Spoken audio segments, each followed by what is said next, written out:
صباح الخير او مساء الخير على حسب الوقت اللي انت هتشوف فيه الفيديو ده. تعال نبدأ الفيديو ونشوف ايه اللي هيحصل. رجعت لكم تاني. طب بص بقى، النهارده احنا طالعين نتكلم النهارده طبعا في مباراتين تاريخيين. نتمنى الاهلي والزمالك باذن الله كده، الاهلي في دوري الابطال والزمالك في الكونفدراليه. خلينا دلوقتي في الاهلي. نتمنى طبعا نشوف بكره الاهلي يقدر يحسمها من رودس. طبعا عارف ان المباراه صعبه، مباراه صعبه جدا، بس تعال نتكلم بقى فنيا. نتمنى طبعا، احنا عرفنا التصريحات بقى والحاجات اللي طالعه على السوشيال ميديا، ساديو ماني جاي الاهلي مش عارف ايه الكلام ده كله. لا، هنركن الحاجات دي كلها بعد النهايه باذن الله، نبقى نشوف الموضوع ده. تمام، نشوف الموضوع ده. طلع بقى نتكلم معاكم فنيا النهارده. نتمنى التوفيق باذن الله كده للنادي الاهلي. نتمنى التوفيق يعني باذن الله يعني من كل قلب. انا راجل اهلاوي على فكره وانتوا عارفين بكده. تمام. اولا هنبدا مصطفى شوبير الله اكبر عليه. الفتره اللي فاتت كلها ادانا الثقه. احنا كنا الاول بنقول مصطفى شوبير لسه ومش عارف ايه. لا، مصطفى شوبير الله اكبر دلوقتي يلعب في اوروبا. والله العظيم دلوقتي تلعب قصاد اي فريق اوروبي يلعب قصادك، يلعب حلو ويأدي في الملعب. الله اكبر عليه، خد الثقه خلاص. تمام. نتمنى كل الدعم طبعا لمصطفى شوبير اولا في ارض الملعب. والنادي الاهلي وطبعا محمد الشناوي خارج التشكيل، واحنا عارفين ان هو خارج التشكيل، خارج القايمه كلها، بس بيدعم النادي الاهلي من المدرجات فوق. راجل يا شناوي، انت ابن النادي فعلا، اللي يتقال عليك ابن النادي. تمام. هنتكلم بقى في التشكيله، التوقعات من التشكيله بكره باذن الله، ربنا يكرمنا يعني باذن الله.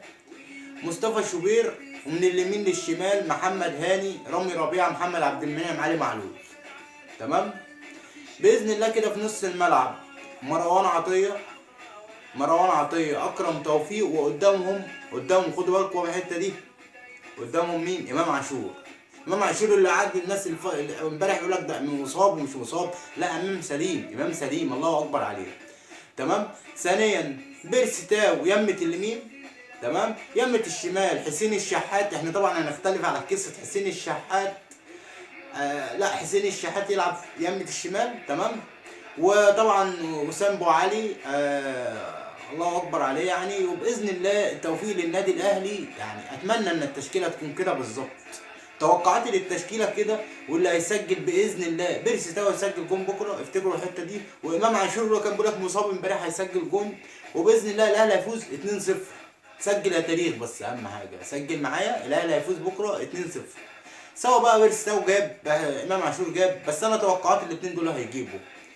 وطبعا عندنا اللهم صل على النبي عليه السلام، بره طبعا عندنا لعيبه كتير بره يعني. رضا سليم، احنا ممكن مثلا في الشوط الثاني ننزل رضا سليم مكان حسين الشحات، على حسب حسين الشحات مثلا في الدقيقه 60 ولا حاجه. باذن الله يقدر نسجل بكره. ورضا سليم هيعمل فرق معانا، لاعب سريع جدا يا جدعان، مش عارفين نستغله كلاعب.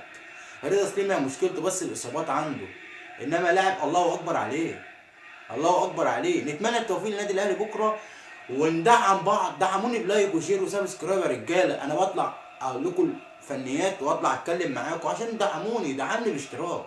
ما تنسانيش، دعمني باشتراك، سواء اهلاوي او زملكاوي، دعمني باشتراك اخوكم. صلوا على النبي عليه الصلاه والسلام. طبعا هنخش دلوقتي، هنطلع من مباراه الاهلي هنخش على مباراه الزمالك. التوفيق للنادي الاهلي طبعا. نخش على مباراه الزمالك. طبعا نتمنى نادي الزمالك التوفيق طبعا كنادي مصري. انا راجل دلوقتي طالع محايد، انا راجل اهلاوي، كلكم عارفين انا راجل اهلاوي. تمام. اتمنى والله العظيم بجد نادي الزمالك، وباذن الله اتوقع برضه نادي الزمالك هيفوز 2-0 ويسجل الحاجات دي. مش معنى انا بقول لك اسمع يا عم. ايش هذا تاريخ على الكلمتين اللي هيقولهم. الزمالك هيفوز 2-0 باذن الله والتوفيق طبعا. يعني الزمالك كده يعني كان ممكن يحسمها هناك، في المغرب، بس والنصيب. بس باذن الله كده في وسط جمهور نادي الزمالك يعني، ربنا يكرمهم باذن الله وبالتوفيق يعني. طبعا محمد عواد نديله برده الثقه، حارس مرمى كبير وكل حاجه، بس يعني الدنيا مش متظبطه معاه الايام دي. تمام.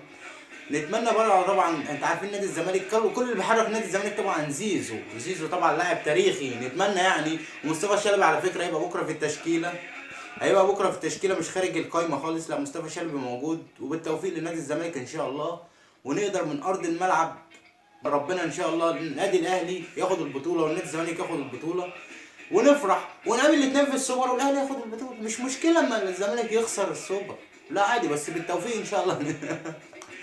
نصعد باذن الله رجاله، والزمالك تفرح باذن الله والاهلي يفرح. وتبقى فرحه مصريه، البطولتين يبقوا في مصر يا رجاله. مش عايزين يبقى في ايه، يبقى في ما بيننا الفريق الاخر بس هو فريق مصري. على ان دلوقتي مثلا الاهلي بيلعب مثلا في افريقيا، ده اسمه الاهلي المصري. الزمالك بيلعب في افريقيا الكونفدراليه، ده اسمه الزمالك المصري. المشادات والمناقشات والحاجات دي بتحصل ما بيننا هنا. ندعم بعض يا رجاله، وبالتوفيق للفرقتين باذن الله. الاهلي في دوري الابطال والزمالك في الكونفدراليه، بعد ما الاهلي ان شاء الله يقدر يحسمها بكره من قلب رادس. وهنطلع نعمل فيديو تاني باذن الله نقول الف مليون مبروك للاهلي، وهنقولها مبكرا باذن الله. الاهلي يقدر يحسمها من رادس، تمام. والزمالك باذن الله هيفوز 2-0، هيفوز 2-0 ويشيل البطوله. طبعا الزمالك اخر بطوله الكونفدراليه واخدها في 2019، الكونفدراليه والسوبر تقريبا، تمام. نتمنى نادي الزمالك التوفيق، ونتمنى نادي الاهلي التوفيق. ما تنساش تدعمني بلايك وسبسكرايب، اشترك في القناه، دعم اخوك، وانتظروا الجديد. والسلام عليكم ورحمه الله وبركاته.